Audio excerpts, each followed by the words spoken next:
ये पाइप लोगों के घरों तक गंगा जल शुद्ध आरओ वाटर पहुंचाने के लिए थे। इसका मिशन था कि हर नल में शुद्ध आरओ का गंगा जल वाटर पहुंचेगा, लेकिन वो विकास सड़क के किनारे पड़े हुए ऐसे सड़ रहा है। गांव में गड्ढे मिलते हैं, गलियां टूटी हुई मिलती हैं, लोगों को शिकायतें मिलती हैं। अभी बीच में एक रेट्रो फिटिंग योजना आई थी कुछ वर्ष पहले, उसमें लगभग 1 अरब 20 करोड़ 120 करोड़ लगभग पैसा का घोटाला हुआ। योजनाओं के तहत गरीबों से शोषण करके दिया गया पैसाओं को आपस में बांटना एक तरीका, एक नाटक कंपनी बन गया है देश अभी, और गरीबों के लिए इनके अंदर जरा भी दर्द नहीं है, और गरीब बेचारे समझ नहीं पा रहे हैं कि ये हमारा शोषण क्या कर रहे हैं। नमस्कार, मेरा नाम है जितेंद्र त्यागी और आप देख रहे हैं बतंगड़। दोस्तों, हम आपको जो सच्ची और निर्भीक पत्रकारिता के जरिए ऐसी खबरें दिखाते हैं, ऐसी कहानियां कवर करते हैं जो कहीं ना कहीं जनता के हितों के लिए होती हैं। उसी कड़ी में आज हम आपको दिखाने जा रहे हैं कि ऐसी कहानी, विकास की ऐसी कहानी जो सड़क के जो साइड किनारे पड़ी हुई सड़ रही है। जो आप मेरे पीछे पाइप देख रहे हैं, ये पाइप लोगों के घरों तक गंगा जल शुद्ध आरओ वाटर पहुंचाने के लिए थे। इसका मिशन था कि हर नल में शुद्ध आरओ का गंगा जल वाटर पहुंचेगा, लेकिन वो विकास सड़क के किनारे पड़े हुए ऐसे सड़ रहा है। ये पाइप लोगों के घरों तक गंगा जल शुद्ध आरओ वाटर पहुंचाने के लिए थे। इसका मिशन था कि हर नल में शुद्ध आरओ का गंगा जल वाटर पहुंचेगा, लेकिन वो विकास सड़क के किनारे पड़े हुए ऐसे सड़ रहा है। जो 2019 जनवरी में प्रधानमंत्री जी ने इसका जो शुभारंभ किया था, इसका एक लक्ष्य था कि आगरा के शहर से लेकर गांव तक, हर घर तक, हर नल तक आरओ का शुद्ध गंगा जल वाटर पहुंचाने का था। इसकी जो लागत करीब बजट बनाया गया था, करीब 3000 करोड़ का था। इतना बड़ा बजट और इतनी बड़ी विकास की परियोजना, क्या लोगों तक वो कहीं ना कहीं बजट पहुंचा? क्या सारा बजट भ्रष्टाचार में मिलकर रह गया? नहीं तो ये पाइप ऐसे सड़क के किनारे नहीं पड़े होते, कहीं ना कहीं लोगों को विकास भी मिलता। और सड़क के जो किनारे जो पाइप पड़े हैं, ये सारे पाइप ऐसे कहीं ना कहीं सड़ जाएंगे, सारा बजट सड़ जाएगा, और जो लोगों तक जो सुविधा पहुंचनी चाहिए थी वो कभी नहीं पहुंचेगी। हमारे साथ हैं कांग्रेस पार्टी के आगरा के जिला अध्यक्ष रामनाथ सिकरवार जी हैं। तो इसी बीच हम चर्चा करेंगे कि जो प्रधानमंत्री नरेंद्र मोदी जी ने 2019 में 3000 करोड़ का जो बजट तैयार किया था आगरा के लिए कि हर नल तक, हर घर तक जो गंगा जल का शुद्ध आरओ का पानी पहुंचेगा, तो क्या वास्तविक लोगों तक वह योजना पहुंची है, या मतलब इसमें क्या कमियां रह गई हैं? क्या ये सारा बजट है जो भ्रष्टाचार में दलदल में फंस गया और जनता को इसका लाभ नहीं मिला? तो जी क्या कहेंगे इसके ऊपर आप? जैसे कि जो गंगा जल की परियोजना है तो लोगों तक पहुंची है? नहीं, मैं क्षेत्र में निकलता हूँ तो मुझे पाइप रोड पर पड़े मिलते हैं, गांव में गड्ढे मिलते हैं, गलियां टूटी हुई मिलती हैं, लोगों की शिकायतें मिलती हैं कि भैया यहाँ पानी की पाइप डालने के लिए इसकी खुदाई हो रही है, लेकिन बाद में ठीक करके नहीं गए। ये जो योजना बनी है, इसका प्लानिंग पहले से हुआ है कि पानी तो पहुंचाना नहीं है, केवल हमें रुपयों का बंदर बांट करना है। उसमें ये सब लोग लगे हुए, और ये योजना पूर्ण रूप से असफल है। मैं बता रहा हूँ ये असफल रहेगी। कारण,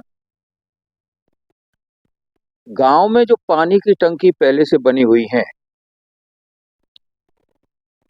उनमें करोड़ों रुपए लगे हैं, और पानी गांव की टंकी से गांव के नल तक नहीं पहुंच पा रहा है। ये पूरे जिला आगरा की बात मैं कर रहा हूं जिम्मेदारी के साथ। अभी बीच में एक रेट्रो फिटिंग योजना आई थी कुछ वर्ष पहले, उसमें लगभग 1 अरब 20 करोड़ 120 करोड़ लगभग पैसा का घोटाला हुआ है। इसका मैंने अधिकारियों को भी बताया है। जल जीवन मिशन के तहत पैसा आया था रेट्रो फिटिंग योजना के लिए, वो पूरा पैसा इन्होंने खा लिया। उदाहरण के लिए कई ऐसी पानी की टंकियां हैं जिला आगरा में जिसमें करोड़ों रुपए निकले हैं और 1 रुपया नहीं लगा है।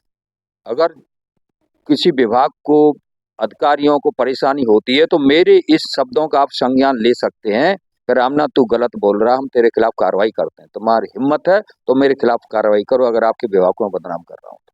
करोड़ों रुपए पहले कहाँ हैं? गांव की टंकी से गांव के नल तक पानी नहीं पहुंच रहा है, तो ये तो बहुत दूर से पानी आएगा। ये केवल गरीब जनताओं के लिए योजना बनाना और बॉटम टू टॉप एक सिस्टम है। क्या जो पैसा हमारे पास है, जो गरीबों से टैक्स के, अमीरों से टैक्स जो लिया है, इसको लूटा कैसे जाए? ये एक प्रोसीजर है कि गंगा जल प्रोजेक्ट योजना है, जल जीवन मिशन योजना है, बहुत सारी योजनाएं देश में चल रही हैं। योजनाओं के तहत गरीबों से शोषण करके दिया गया पैसाओं को आपस में बांटना एक तरीका है। अच्छा, जैसे कि जिस वक्त हम बैठे हैं, जो खेरागढ़ तहसील है, लोकसभा फतेहपुर सीकरी में आती है, तो पूरे क्षेत्र में कहीं भी निकल जाए तो रोड के किनारे कहीं न कहीं आपको 10-20 पाइप ऐसे ही सड़े हुए सड़ रहे हैं। पूरा बजट कैसी भ्रष्टाचार में जा रहा है। अब भ्रष्टाचार की बात तो करना भारत देश में मैं उचित नहीं समझता हूं, क्यों भ्रष्टाचार को इस सरकार ने लीगलाइज कर दिया। भ्रष्टाचार पहले भी था, मैं ऐसा नहीं कहता पहली सरकारों में हरिश्चंद्र थे, बेईमान चंद पहले भी थे, लेकिन पहले चोरी होती थी, अब खुलेआम डकैती हो रही। अधिकारी भी कई कुर्सियों पे ईमानदार बैठे हुए हैं, मेरी बातें होती हैं, वो भी मजबूर हैं कि यहाँ के जो नेता लोग हैं, नेता टाइप लोग हैं, जो भ्रष्ट हैं, करप्ट है, मैं उनको नेता नहीं कहता हूं, एक मजबूरी बन जाती है कहना। वो अधिकारी भी उन नेताओं का प्रेशर मानते हैं कि हम लूट कर रहे हैं, थोड़ा हमारे खिलाफ कार्रवाई मत करना। ये जिला आगरा की बात कर रहा हूं। और जितनी भी योजना के तहत पैसा क्षेत्र में लगाया जा रहा है, थोड़ा सा हटके बात करूं तो कई प्राथमिक केंद्र यहाँ पर जिले में बने हुए, वहां पर कोई चपरासी तक नहीं है, एक टेबलेट तक नहीं मिल रही है, बिल्डिंग बन गई, खर्च कर दिए, लाखों करोड़ों खर्च कर दिएगा। तमाम जिला आगरा में प्राथमिक स्वास्थ्य केंद्र देहात में बने हुए हैं, वहां पर घास खड़ी हुई है, ऐसे वहां घास खड़ी हुई है, शराबियों के अड्डे बन चुके हैं। हाँ, वो शराबियों के अड्डे तो मैं इसलिए नहीं कहूंगा, शराबी बनाने वाले ये सरकार है। और मेरे यहाँ शराब का ठेका खोल दिया जाएगा, मेरे यहाँ गलत चीजों का ठेका खोल दिया जाएगा इस मंदिर के मोड़ पर, तो लोग मुझसे आए यहाँ पर आएंगे ना, तो बोले यार पौआ तो लेके ही चलते हैं, और ठेका रास्ते में नहीं मिलेगा तो घर सीधा चला जाएगा। सरकार भी यही चाहती है। कहीं न कहीं सरकार की कमी है इसमें कि जो ठेकों को जितना बढ़ावा दिया जाता है वो कम किया जाए। नहीं, सरकार तो चाहती है कि गरीब आदमी जितना कमजोर होगा शरीर से, दिमाग से, धन से कमजोर होगा, तो हम जनता को आराम से अपना पिट्ठू, अपना कहना चाहिए फॉलोवर बना सकते हैं, अपना गुलाम बना सकते हैं। अगर इनकी बुद्धि तेज काम करेगी, शरीर में ताकत होगी, धन होगा, तो ये अधिकारी वर्ग, नेता वर्ग गुलाम नहीं बना सकता है जनता को। अब इसको कमजोर कैसे करना है, यू बेटर नो। स्कूलों में अच्छी पढ़ाई थी, मैं भी एक अठन्नी चवन्नी फीस दे करके प्राइमरी स्कूल में पढ़ा हुआ हूँ, कक्षा 10 तक मेरी 5-6 रुपए फीस लगती थी। अब कोई भी मेरे से हिंदी में बात कर लो, अंग्रेजी में बात कर लो, बहस कर लो, चाहे जैसे लड़ लो मुझसे, आज भी मैं उसी स्कूल का पढ़ा हुआ हूँ। अब उस स्कूल के अंदर जिसमें मैं पढ़ा हुआ हूँ, वो स्कूल अब मजदूर बनाने की फैक्ट्री बना दी है सरकारों ने। केवल दलिया, सड़ी हुई अनाज को खिला देना, बच्चों को बीमार हो जाए, एक नाटक कंपनी बन गया है देश अभी। और गरीबों के लिए इनके अंदर जरा भी दर्द नहीं है, और गरीब बेचारे समझ नहीं पा रहे हैं कि ये हमारा शोषण क्या कर रहे हैं, क्योंकि हर जाति में कुछ उनके ठेकेदार बन गए हैं कि हम तुम्हारी जाति के, हम तुम्हारे नेता, हम तुम्हारे नेता। ये घटिया किस्म के लोग अपनी अपनी जाति में कुछ नेता बन गए। अच्छे भी हैं, मैं नहीं कह रहा हूँ सारे ऐसे हैं, अच्छे भी बहुत हर जाति के अंदर लोग हैं, लेकिन उनकी संख्या कम है।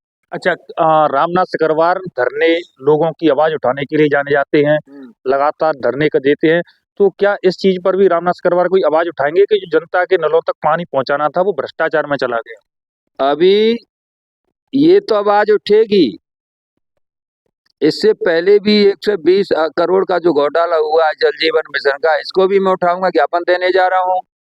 और एलडीबी बैंक, जिसका नाम बदल दिया, एलडीबी बैंक भी लूट का केंद्र बना हुआ है यहाँ पर।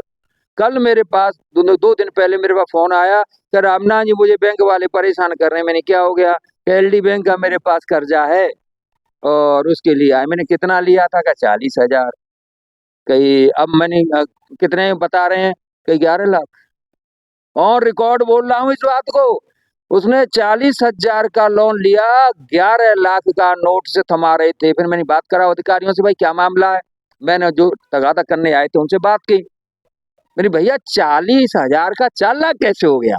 मुझे बताया उन्होंने कि भाई साहब ये भर नहीं पाए, गरीब है भाई, भर नहीं पाते, कभी हो जाता है, इसीलिए लोन लेगा। सीधी 40,000 को जो लोन ले रहा है, डेफिनेटली वो बहुत गरीब आदमी। तो ये भर नहीं पाए तो इसको किसी दलाल के माध्यम से बताया कि इसको भर नहीं पा रहे, इसको दोबारा लोन कर लो, तो उसका पलटा कर दिया, पलटा हो गया तो फिर उसमें ब्याज चली और फिर नहीं भर पाए तो फिर पलटा करवा दिया। तो ऐसे इनके 11 लाख हो गए और 11 लाख में वो अपने घर को बेचे, जो भी जमीन है, कुछ भी संभव ही नहीं है। ये कौन सा भारत बन गया, कौन सा देश बन गया? इसके लिए बहुत जंग की जरूरत है। उस आंदोलन को भी करेंगे, इसको भी करेंगे। हम हर वो आंदोलन के लिए तैयार हैं जिससे लोगों की जिंदगी में अच्छाइयां आए, उनका जीवन शैली अच्छी बने। जो भ्रष्ट करप्ट जो नेता अधिकारी हैं, इनको किसी भी तरह से थोड़ा सा इनके प्रभाव को कम किया जाए। अच्छा, हमेशा अक्सर हमारे मन में एक सवाल रहता है कि जब भी हम रामनाथ सिकरवार से मिलते हैं तो हमेशा एक आर्मी की कॉस्ट्यूम में ही नजर आते हैं, तो क्या मतलब इसके बारे में क्या कहेंगे? जैसे आर्मी में रहे आप, तो ऐसा मैं 18 साल सेना में रहा हूँ, मुझे देशभक्ति सिखाई गई है और जब मैं गया मुझे वर्दी मिली तो बड़ा गर्व होता था कि मैं इस देश की सेवा कर रहा हूं। वर्दी पहन के मुझे बड़ा गुड फीलिंग होती थी जब मैं क्षेत्र में था। जब मैं रिटायरमेंट आ रहा था तो वर्दी उतारते हुए मुझे ऐसा लग रहा था कि मेरा बहुत कुछ जा रहा है।